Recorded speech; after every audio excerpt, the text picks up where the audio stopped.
श्री काल्की वैष्णवे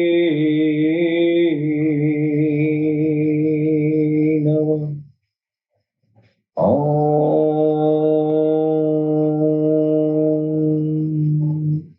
श्री काल्की वैष्णवे नमः।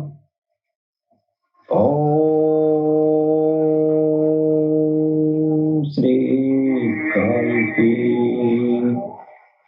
वैष्णवे नमः। वक्रतुंड महाकाय सूर्यकोटि समप्रभः निर्विघ्नं कुरु मे देवं सर्वकार्येषु सर्वदा। ॐ गंगणपतये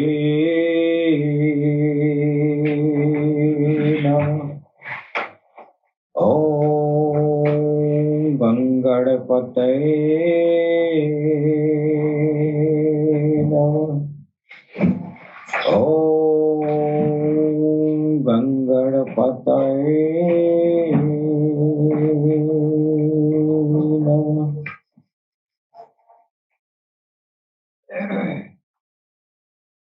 सर्वप्रथम हम अपने भगवान सदगुरु सैयदी यूनुस अल गौहर की चरण कमलों में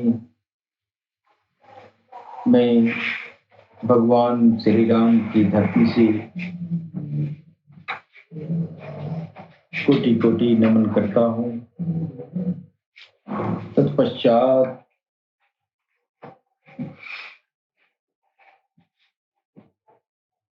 हमारे जितने भी भाई बहन हैं जो पूरी दुनिया में अल्लाह टीवी के प्लेटफॉर्म से प्यार मोहब्बत का पैगाम देते हैं, उन सभी दोस्तों को मैं सर नवाकर प्रणाम करता हूँ। जो जिस धर्म में है, जो जिस समुदाय में है, उस समुदाय के मुताबिक हम सबको सलाम, नमस्ते, सत श्री अकाल, गौहर शहीद, मरहबा।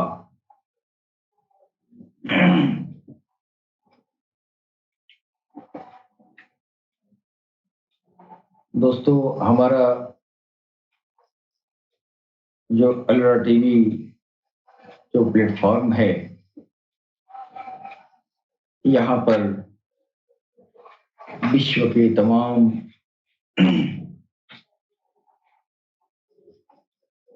देशों से तमाम तरह के संत प्रवृत्ति लोग, हर समुदाय के संत और सूफी प्रवृत्ति के लोग यहाँ आकर अपने अपने दीन धर्म के मुताबिक पूरी दुनिया में प्यार और मोहब्बत का पैगाम देते हैं और अध्यात्म ज्ञान को एक दूसरे से शेयर किया जाता है।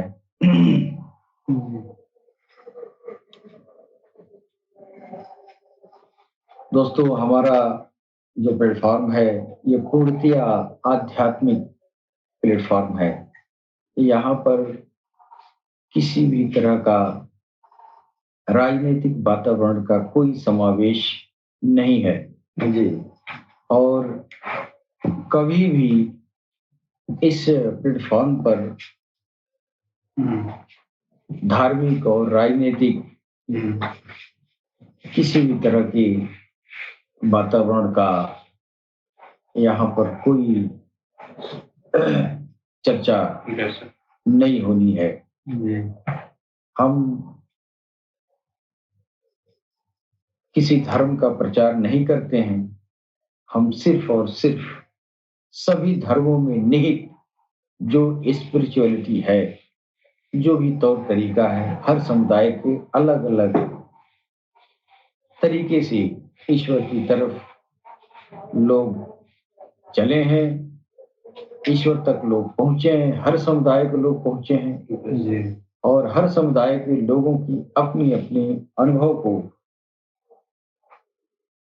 यहाँ शेयर किया जाता है और यहाँ इस प्लेटफॉर्म पर हम सबका सम्मान करते हैं और सबका स्वागत करते हैं। आध्यात्मिक परिचर्चा में मैं अपने सनातन धर्म के मुताबिक मैं इस प्लेटफॉर्म से चर्चा करना चाहता हूं।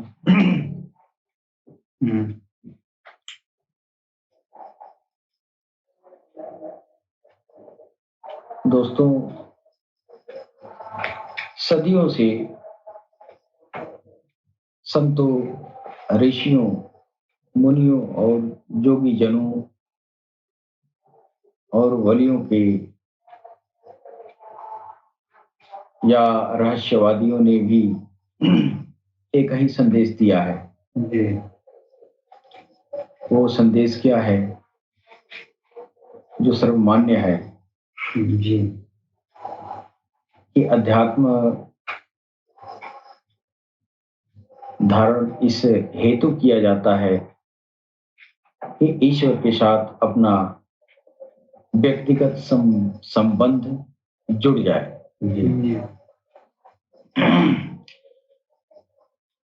भगवान और भक्त के बीच कोई तीसरा न हो। भगवान और भक्त के बीच अगर कोई है, कोई भी चीज दुनिया का अगर हायल होता है भगवान और भक्त के बीच तो उसको जो है गैरुल्लाह कहा जाता है। और जब तक गैरुल्लाह या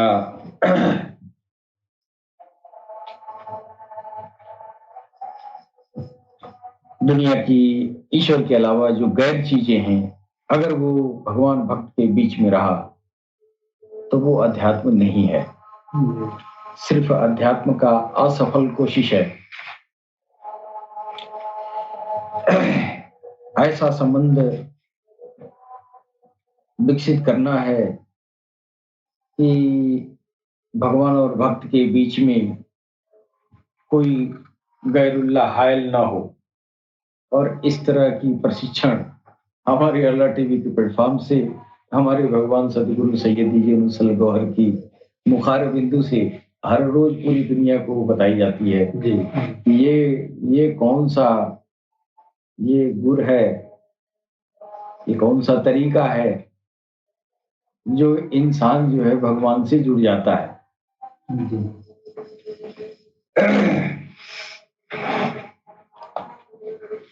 इंसान भगवान से जुड़ जाए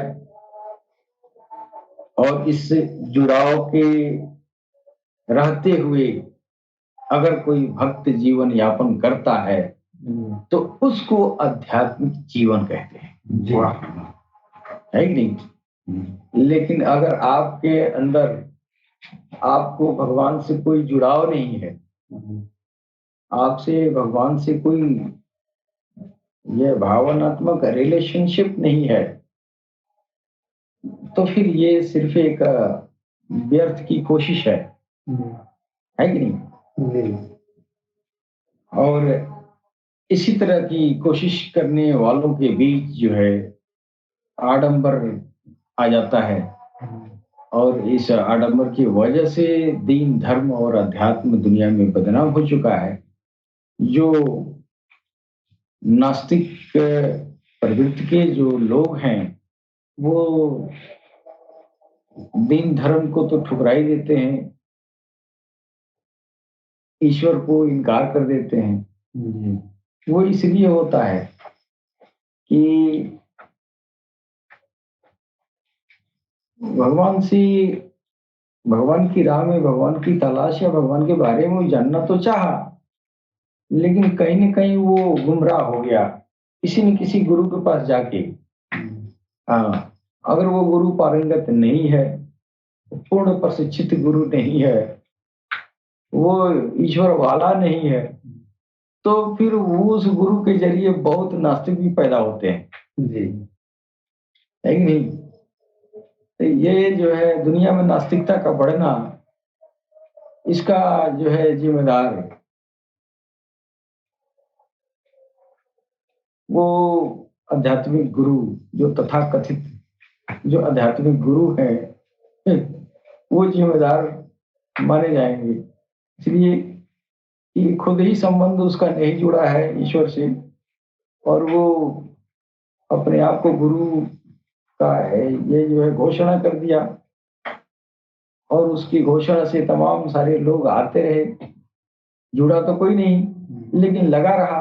उसमें से 2-4 तो ऐसे हैं जिसकी बुद्धि जो है तर्कशील होती है, तर्कवादी विचारधारा के लोग होते हैं। जब उस गुरु को तर्क के कसौटी पे चढ़ाते हैं तो वो जो है आदमी गुमराह हो जाता है। जब जवाब नहीं मिलेगा तो वो इंसान गुमराह हो जाता है। तो लोग कहते हैं कि ये जो है ये तो नास्तिक हो गया। जी। नास्तिक दरअसल जो है धर्म ग्रंथों में जो ये कहा जाता है कि जिसको काफिर कहते हैं, वो नास्तिक का जो है काफिर का एक वास्तविक रूप नास्तिक ही है। जी। हाँ, उन्हों सीधा समझने के लिए नास्तिकता ही जो है कुफरियत है। जबकि लोग जो है इस वक़्त अब वो कुफरियत जो है किसी भी दीन में हो सकते हैं, किसी भी धर्म में कुफ्र करने वाले ना नास्तिक पैदा हो सकते हैं। जब ईश्वर की तलाश करते-करते जाता है, जब उसके समझ से परे हो जाता है, तो वह जो है अपने आप को उस धर्म से हटा लेता है। जी। है कि नहीं? इसकी ज़िम्मेदार उस धर्म के धर्मावलंबी होंगे कि उन्होंने अपनी चीज़ को अच्छी तरह से उसके सामने प्रस्तुत नहीं कर पाए, उसके सामने परोस नहीं पाए। जी। उसके तर्क का जवाब नहीं दे पाए। हालाँकि वो जो है नास्तिक इतना ये जो है गँवार नहीं होते हैं, तो नास्तिक होते हैं बहुत, उन लोगों की बुद्धि बहुत तीक्ष्ण होती है। ऐसे सवाल करते हैं कि बड़े-बड़े लोग धराशायी हो जाते हैं। हाँ, धराशायी हो जाते हैं इसलिए कि जवाब नहीं मिलेगा। जवाब क्यों नहीं मिलेगा? आप जानते नहीं हैं। आप जानते नहीं हैं और गुरु का लबादा आपने ओढ़ लिया, तो फिर आपसे लोग इसी तरह मुशरिक काफ़िर निकलते जाएँगे। इसी तरह के लोग जो है निकल रहे हैं, और कुफ़रियत जब जाती है, कुफ़रियत जब आती है समाज में, तो क्या होता है? धर्म का नाश होता है। है कि नहीं? धर्म का नाश होता है। अभी तो दुनिया में जो है नास्तिक तो है, नास्तिकता के मानने वाले बड़े-बड़े लोग हैं, लेकिन संख्या में कम हैं। और कुछ नास्तिक ऐसे हैं कि सिर्फ सवाल करते हैं लेकिन अंदर से आस्तिक होते हैं। तो उनको नास्तिक में नहीं गिना जाएगा। नास्तिक दिल होता है ना? है? हाँ, ईमान दिल में होता है और नास्तिकता भी दिल में होती है। हाँ, तो जिसके दिल में जुबान पर जो है नास्तिक वाली बात कर रहा है, लेकिन उसको ईश्वर से खौफ है दिल में, उसको जो है नास्तिक नहीं कहेंगे, डर तो रहा है। हैं? अब दुनिया के सामने भागने नहीं डर, भगवान से डर रहा है, ये तो कहाँ नास्तिक है कि नहीं? तो यह जो है अच्छा हमारे सनातन धर्म में एक चीज एक एक तरीका जो है नास्तिकता को रोकने के लिए एक बेहतरीन तरीका अपनाया गया। वो क्या? तो आपको इतना डराया गया, इस्लाम में डराया गया मैशर से, हिसाब किताब कर्म फल दिवस से डराया गया। अच्छा कर लो बदमाशी, जितना करना है कर लो, महशर में हिसाब होगा। लेकिन इसके विपरीत जो है, इसके पहले सनातन धर्म आ रहा है, तो सनातन धर्म में ये जो है नास्तिकता को रोकने के लिए, ईश्वर से डराने के लिए ये जो है, ये कुछ अलग तरीका, ये कर्म फल दिवस का जो है अ, दिखाया जाता है, वो डर दिखाया जाता है, लेकिन उतना नहीं दिखाया जाता है। डर तत्काल दिखाया जाता है। कर्म फल दिवस का डर दिखाने पर लोग कहते हैं, अच्छा जहिया होगा तहिया ना, है कि नहीं? तो इसके विकल्प में तब देवता देवियों से डराया जाने लगा कि तुम ऐसा करोगे तो ऐसा होगा, ऐसा करोगे तो ऐसा हो जाएगा। अगर तुमने ऐसा नहीं किया तो ये देवता, अमुक देवता नाराज होगा और तुम्हारे जीवन में अहित होगा तुम्हारे लिए। तो अहित के डर से लोग जो है आस्तिक बने रहे ना। आज भी है, किसी को कुछ मिला नहीं, ईश्वर तो जल्दी किसी को मिलता ही नहीं है। इसकी तो ये अध्यात्म तो बहुत जटिल चीज है। ये तो बहुत कम लोगों को, बड़े नसीब वालों को मिलता है, बड़ी मेहनत करने वालों को जो है अध्यात्म ज्ञान मिलता है। फिलोसफी तो बहुत सुना है लोगों ने, लेकिन उसकी प्रैक्टिकल बहुत अ, महदूद लोग होते हैं, बोले कि नहीं? तो इसके लिए क्या किया गया, अमुक देवता से डराया गया कि ये देवता, अगर आप अपमान करेंगे, आप अगर डरेंगे नहीं, अगर गुनाह करेंगे, गलत करेंगे, तो आपको ऐसा होगा, है कि नहीं? हालांकि जीवन और मृत्यु, बनना बिगड़ना ईश्वर के हाथ में है जी। सब कुछ वो तो आला कमान है ना पूरी ब्रह्मांड का जी। सच्चाई तो ये सब जानते हैं। उसके बाद भी धर्मावलंबियों ने अपने विवेक से इस तरह का चीजें जो है बताया कि तुम ऐसा करोगे तो ऐसा हो जाएगा। लिहाजा इतनी डर समा गया, अब इस डर की अधिकता इतनी हो गई, तो अब इस डर के निकालने के लिए भी नास्तिकता आने लगी। इसलिए ये डर ईश्वर की तरफ से नहीं, ये तो मानव निर्मित डर पैदा किया गया। हाँ, ऐसा करोगे तो ऐसा होगा। अब जाहिर है कि ये डर जो है ईश्वर की तरफ से होता, तो इस डर की वजह से लोग जो है कुफर नहीं करते। इस डर से तो कुफर लोग करते हैं। नहीं, नास्तिकता बढ़ती है ना। हाँ, आस्तिकता आती है डर की वजह से, लेकिन वो अंदर नहीं आती है, वो ऊपर ही रहती है कि नहीं? अच्छा, वो जो है ऐसा किताबों में भी आया है, बिन भय होई न प्रीति, तो बिना भय के डर के भगवान से प्रेम भी लोग नहीं करते हैं। तो ये आम लोगों के लिए है। लेकिन जो योगी जन हैं, जो साधक हैं, जो संत प्रवृत्ति के हैं, जो ईश्वर के मुतलाशी हैं, तो वो लोग जो है वो सिर्फ कर्म फल दिवस के दिन से डरते हैं। इसकी हकीकत उनको पता है, इसलिए उस दिन से डरते हैं। अध्यात्म में जो है प्रवेश, जब उसका जो है अब इस रास्ते में चलना शुरू करते हैं, तो आपको जो है कुछ फंडामेंटल जानकारियां आपको होनी जरूरी है, जो आमतौर से जो ऐसा ऐसा वो जो है घेर घुरिया के लोग ऐसा बात करते हैं, ऐसा उलझन वाली बात करते हैं कि सुनने वाले के दिमाग में पूरी तरह बात समझ में नहीं आती है। तो इससे भी लोग बाहर हो जाते हैं कि यार ये क्या कह रहे हैं महात्मा जी, समझ में नहीं आ रहा है। और जब समझ में नहीं आएगा तो सुनेगा नहीं, वो तो जल्दी ये कि आपने प्रवचन खत्म करें, हम भागे यहाँ से, ये सब मेरा समय जो है जाया हो रहा है। नहीं, तो ये जो है आ, बात टेढ़ी खीर की तरह अगर बना देंगे तो भी अध्यात्म सरलता से लोग नहीं जुड़ेंगे। तो अध्यात्म को खूब सरलतम से सरलतम बना के दुनिया के सामने पेश करना चाहिए जी। है कि नहीं?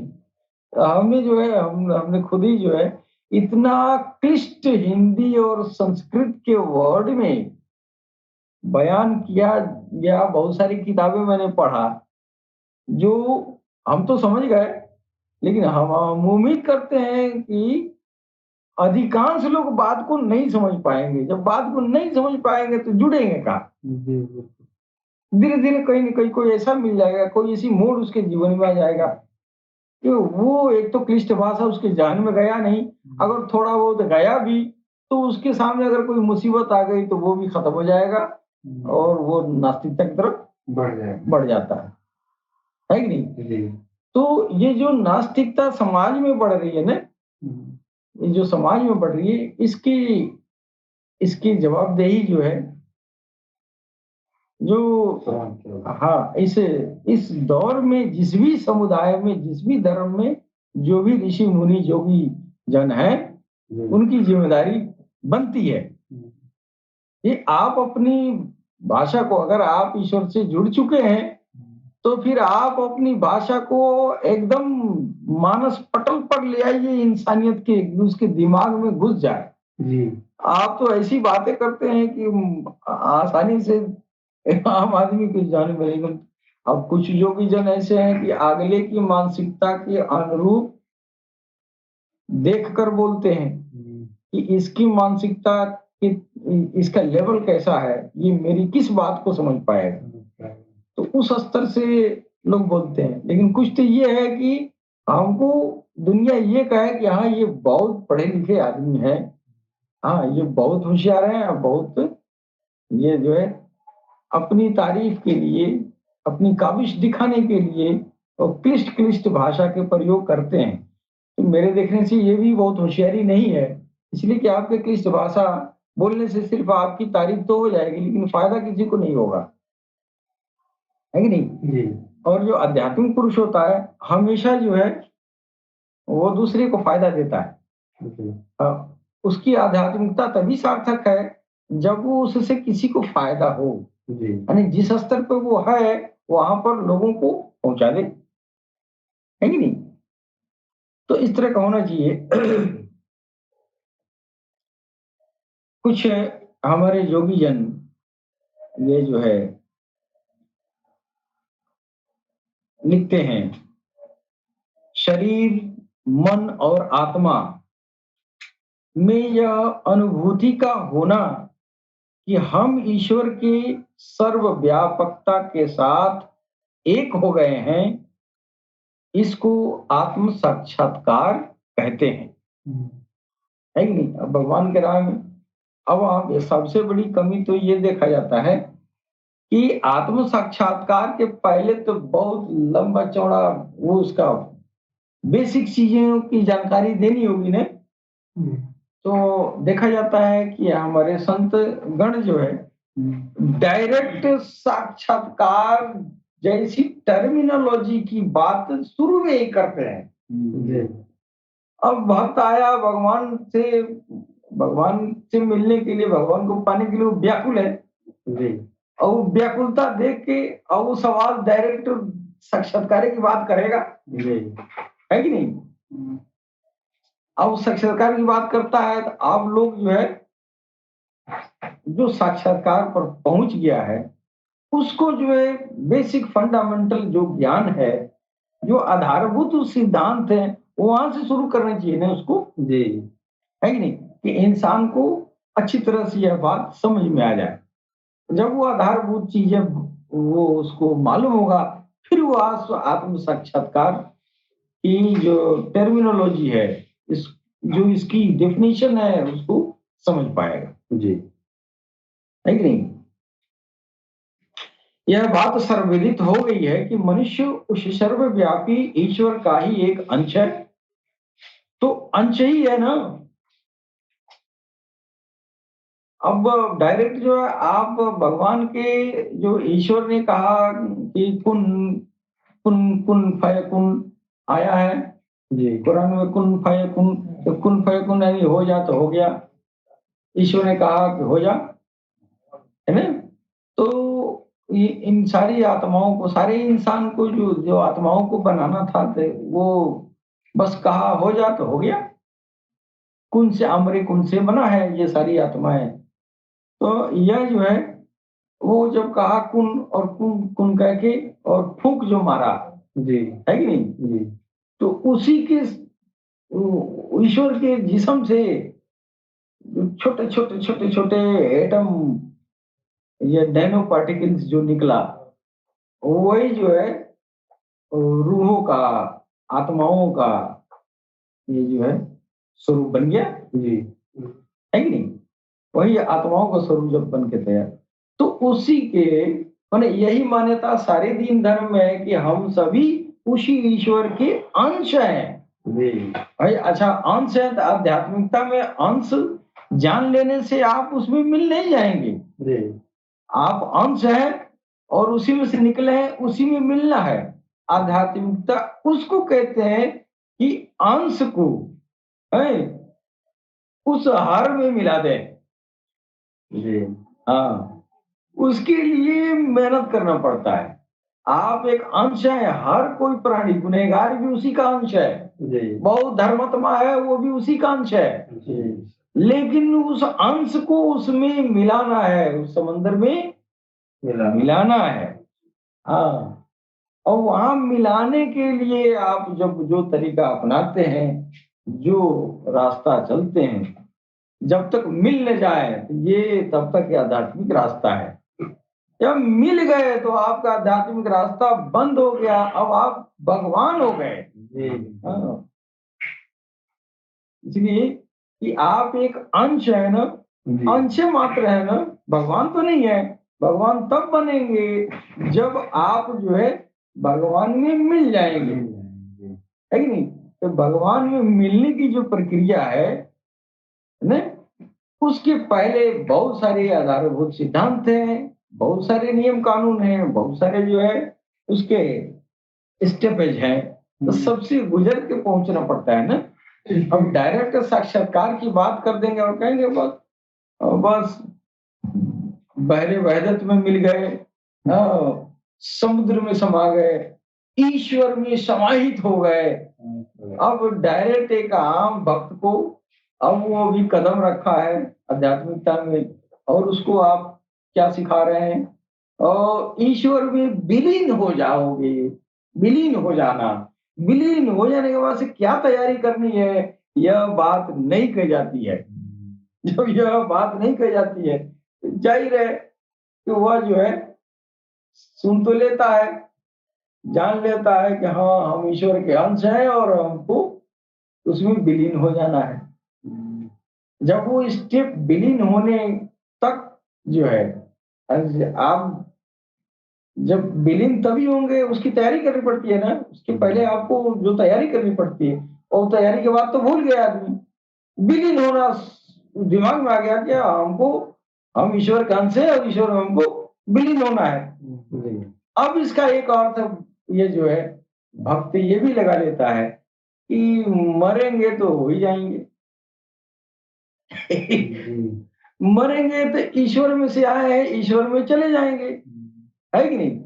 और हमारे वहां तो ये हाल है कि मरेंगे तो फिर पैदा हो जाएंगे।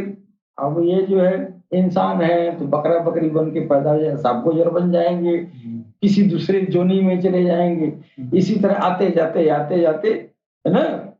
और कभी हमको जो है मोक्ष मिल जाएगा, यानी जीवन मरण से छुटकारा मिल जाएगा। कुछ इस तरह की धारणाएं और धारणाएं जो है बताई जाती हैं।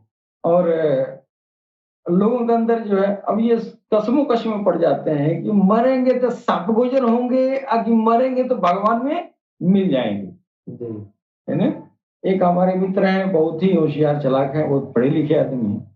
एक बार उनसे मैंने पूछा कि ये बताइए कि ये जिंदगी के बाद फिर इसके बाद से क्या होगा, आप क्या कभी विचार किए हैं कि मेरे मरने के बाद हमारा क्या हाल होगा? तो कहे जब तक मुक्ति नहीं मिल जाती है, मोक्ष नहीं मिलता है, तब तक हम पैदा होते रहेंगे, नाम नहीं रखेंगे। बहुत करीबी मित्र, बहुत उज्जत करते हैं। तो कहते हैं कि मर जाएंगे, भगवान के अंश हैं हम, भगवान में से निकले हैं, भगवान में समाहित हो जाएंगे। मैंने कहा भगवान में समाहित हो जाना मुंह से कह देना बड़ी चीज नहीं है, भगवान में समाहित होने के लिए बनना पड़ेगा। हाँ, उसकी तैयारी करनी पड़ती है। इसी तरह नहीं मर गए और जाके भगवान में घुस गए, ऐसा नहीं होता है। भगवान में समाहित होना तो जीते जी होता है। जो जीते जी समाहित नहीं हुआ मरने के बाद नहीं होगा। मरने के बाद से बहुत हिसाब किताब है। अब किसी भी धर्म से जाइए, कोई कहता है पुनः पैदा हो जाएगा, कोई कहता है सियार माकुर बन जाएगा, कोई कहता है कुछ हो जाएगा, और मुसलमान भाई कहते हैं बरजख में चला जाएगा, है कि नहीं, जन्नत दोजख में जाएगा। तो ये जन्नत में चला जाएगा, दोजख में चला जाएगा। यहाँ स्वर्ग और नरक की प्रकाश ये बताई गई है कि नहीं। यहाँ तो 36 तरह के नरक बताए गए हैं, वहां तो 7 तरह का नरक बताया गया। तो अब ये इंसान जो है ये इस बात को नहीं समझ पाता है कि हमको जो है स्वर्ग में और नरक में हम क्यों जाएंगे, कैसे जाएंगे, पुनः हम क्यों पैदा हो जाएंगे, है ना। यह जो है लोगों का कंसेप्ट, कुछ लोग कुछ कह के, कुछ लोग कुछ कह के लोगों को उलझा के रखते हैं। साफ सुथरा बात नहीं किया जाता है, ने? तो हमारे मित्र कहे कि हम तो मरेंगे तो भगवान में विलीन हो जाएंगे। मैंने कहा बड़े भाई इसकी तैयारी करनी पड़ती है। आप यहाँ आए हैं ना, तो आपके साथ बहुत ही यहाँ जो है बहुत गंदगी लग चुकी है। यहाँ पे सफाई करनी पड़ती है, फिर चमकदार बनना पड़ता है। हाँ, और पहले पहले अपने दिल को चमकाएं, फिर आपकी आत्मा चमकेगी, है कि नहीं। जब चमकदार होगी तो चमकदार में मिलेगी, नहीं तो यही जो और गोबर गणेश थोड़ी जो है यहाँ से जो है दुनिया का ये गलाजत ओढ़ के जाएंगे तो थोड़ी मिलाएगा, नहीं मिलाएगा। मरने के बाद तो मिलाना तो उसका तो यही है, यही मिला लेगा, जीते जी मिला लेता है कि नहीं, जीते जी मिला लेता है। इसलिए अगर जीते जी नहीं मिलाना होता तो यह जो है सनातन धर्म में ईश्वर में समाहित होने की बात नहीं कही जाती। समाहित होना यानी मिल जाना। तो मिल जाना का मतलब ये हुआ कि आपके अंदर ईश्वर आ गया, है कि नहीं, और आपकी आत्मा को अपने अंदर समाहित कर लिया। अब ये आप जीते जी दुनिया में जी रहे हैं, लेकिन ईश्वर में समाहित हो गए। जब ईश्वर में समाहित हो गए तो क्या होगा, वो आदमी, वो इंसान जिसको ईश्वर ने जीते जी अपने अंदर समाहित कर लिया, आपकी जीवात्मा को अपने में मिला लिया, तो फिर ये मरेगा तो इसको न स्वर्ग में जाएगा न नरक में जाएगा, अन्ना का वो सियार माकुर बन के आएगा, न पुनः पैदा होगा, है क्यों नहीं। वो ईश्वर के अंदर चला गया है ना, ईश्वर में समाहित हो गया है, तो समाहित हो गया है तो फिर जो है जहां ईश्वर रहेगा तहां वो भी जाएगा, है कि नहीं। तो ये जो है अध्यात्म की सर्वोत्कृष्ट ये जो है सीढ़ी है, स्टेप, सीढ़ी का स्टेप सर्वोत्कृष्ट। यानी भक्त का उद्देश्य यही होना चाहिए कि आप वहां तक पहुंच जाए, है कि नहीं।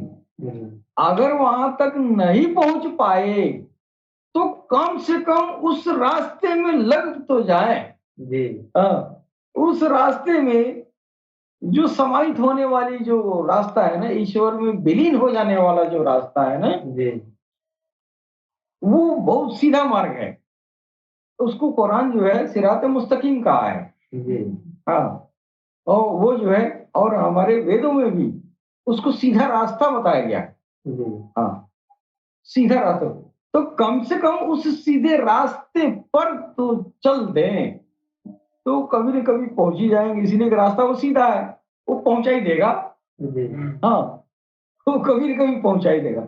बात रही पहुंचने की नहीं, बात रही उस रास्ते को पाने की, जिस रास्ते पर चलकर उसकी मंजिल प्रभु में, प्रभु से सम्मिलन हो जाना। हाँ, प्रभु से सम्मिलन ऐसा इस तरह का तस्वीर सम्मिलन कहा जाता है। तो लोगों को अंदर ये होता है कि सम्मिलन होने की सामना सामनी बैठे हैं, जाके अखबारी में पकड़ लिए, ऐसा नहीं है। अखबार में गोद में गले लगे तो सिर्फ जो है मोहम्मद रसूलुल्लाह सल्लल्लाहु ताला अलैहि वसल्लम वही गले लगे, उसके बाद से कोई इंसान गले वले नहीं लगा। हाँ, उसका अक्स आपके अंदर आता है, आपकी जीवात्मा को मिला लेता है। जी। तो वहां पहुंचना जिस्म के साथ सबके ऊपर लागू नहीं होगा, वो सिर्फ मोहम्मद रसूलुल्लाह के लिए था। और उनका पूरा जिस्म ही, उनका पूरा जो खून पानी का जो शरीर था वो ज्योतिर्मय था। हाँ। और वही जो है इस दुनिया में पूरा जो है इमाम मेहदी बन के आए। हाँ, उसी को पुराणों ने वेदों ने उन्हीं की तरफ इशारा किया है, कल्कि अवतार और नरसंस के नाम से सारा गुण धर्म मोहम्मद रसूलुल्लाह को बताया गया है। तो मोहम्मद रसूलुल्लाह अगर कल्कि अवतार हैं, नरसंस हैं, तो इधर जो है इस्लामी किताबें कहती हैं नहीं वलील आखिरती खैर लकुम मिनल उला, यानी आप का दूसरा दौर इस दौर से बेहतर होगा, यानी आप ही होंगे दूसरे दौर में आएंगे। अब वो गौहरशाही बन के आए, लिहाजा काल की होता है नारसन सरकार गौहरशाही इस दौर में आए। तो खैर आप तो इस आत्मा परमात्मा की चर्चा कर रहे थे। तो अक्सर लोग कहते हैं कि हम तो ईश्वर का ही हम एक अंश हैं। तो अंश है तो अंश ही ना है, भगवान नहीं ना, भगवान मानना पड़ेगा ना। हाँ, उसको तब तक अंश रहेंगे जब तक आप या आध्यात्मिक ज्ञान आप हासिल न कर लें और अपने आप को पवित्र न कर लें और ईश्वर के लायक न बन जाएं, जब तक आप चमकीले नहीं होंगे आपको अपने अंदर समाहित नहीं करेगा। बहुत संतों का मानना है कि मरने के बाद उसमें समाहित हो जाना है। ऐसा कैसे हो सकता है? उसके लिए जीवन में ही जीवात्मा को पवित्र करके ईश्वर में समाहित होना होता है। आपकी भौतिक शरीर दुनिया का काम करेगी और आपकी जीवात्मा परमात्मा में विलीन हो जाएगी। ये काम जीते जी नहीं हुआ तो मरने के बाद कैसे होगा? जीवन में तो जीवात्मा को चमकाने वाला भी मिल जाएगा, मरने के बाद कौन चमकाने जाएगा? यहाँ से तो जीवात्मा को चमकाना पड़ता है, फिर चमकता हुआ परमात्मा अपने में समाहित करेगा।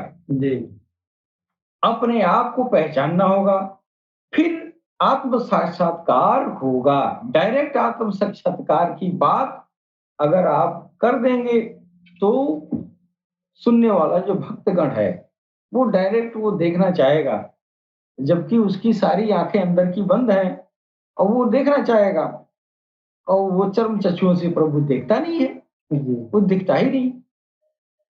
इसके पहले खुद को पहचानना होगा, आपके अंदर आप क्या हैं, कैसे आए, आपके अंदर क्या क्या चीजें रखी गई हैं, आपके अंदर ईश्वर तक पहुंचने के लिए कौन से स्टेप्स हैं, है कि नहीं? आपके अंदर वो कल्ब, रूह, शेरी, खफी, अफा, अन्ना, ये तमाम सारे प्राणी वर्ग हैं। इन प्राणी वर्गों को जानना होगा, इनको एक्टिवेशन होगा, है ना?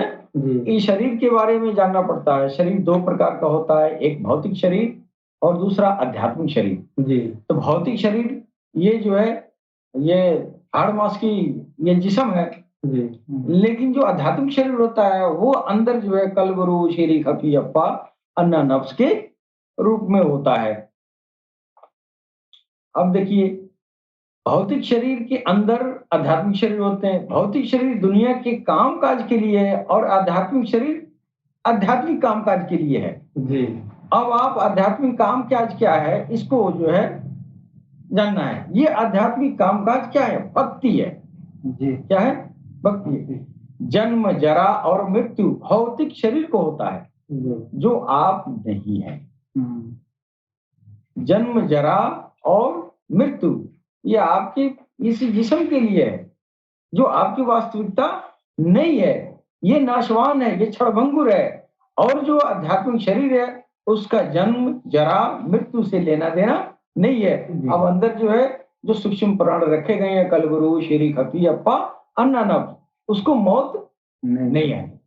जो आपकी जीवात्मा है, जो ईश्वर ने कुन फयकुन से बनाया है, वो जीवात्मा, उसकी मौत नहीं है। वहां भी जिंदा थी जब बनाया तब से, और जाएगी तो भी जिंदा रहेगी, है कि नहीं?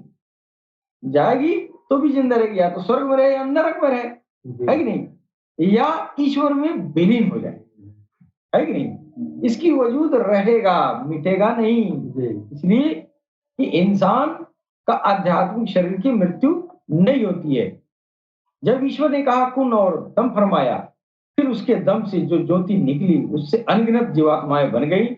यानी उसी में से निकली हुई सारे चराचर जगत की जीवात्माएं हैं। उन्हीं जीवात्माओं को आध्यात्मिक पोषण के लिए भौतिक शरीर बनाया गया। उसके अंदर इन जीवात्माओं को सूक्ष्म शरीर के रूप में डाला। इन्हीं को भगवत भजन में लगाकर ज्योतिर्मय बनाना है। यह काम बहुत कठिन है। जीवात्मा को भजन में लगाने के पहले भौतिक शरीर में शैतान का किला भी है, उसको भी तोड़ना पड़ता है जी। उसमें ये जीवात्मा फंसा हुआ है, उस किले को फतह करना होता है, फिर अध्यात्म का काम आगे बढ़ेगा। आध्यात्मिक शक्ति प्राप्त व्यक्ति ईश्वरीय शक्ति संपन्न बन जाता है। शास्त्र में उल्लेख है कि अहम ब्रह्मास्मि, अर्थात मैं ही ब्रह्म हूं। वो ब्रह्म जो है तब होगा, मैं ही ब्रह्म हूं तब होगा जब वो शैतान का किला मोर्चा तोड़ के और अपने अंदर को जागरण करेगा, अपनी जीवात्मा को आजाद कराएगा।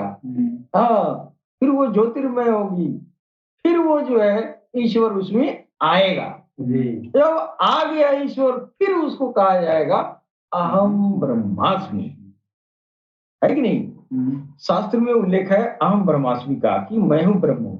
जीवन में ब्रह्म का बोध ही भक्ति है, यही ब्रह्म पद प्राप्त करना है। इसे ऐसे भी समझ सकते हैं, अगर एक घड़ा नदी में डूब गया और उसमें पानी भर गया, तो यह कहना मुश्किल है कि पानी में घड़ा है या घड़े में पानी है। ये स्टेज जब हो गया तो आपको मोक्ष मिल गया है। ये है आध्यात्मिक मंजिल। इसके साथ ही हम अपनी वाणी पर विराम देना चाहते हैं। चलते चलते हम सभी भाई बहनों को सलाम, नमस्ते, सत श्री अकाल, गौर शाही, मरहबा।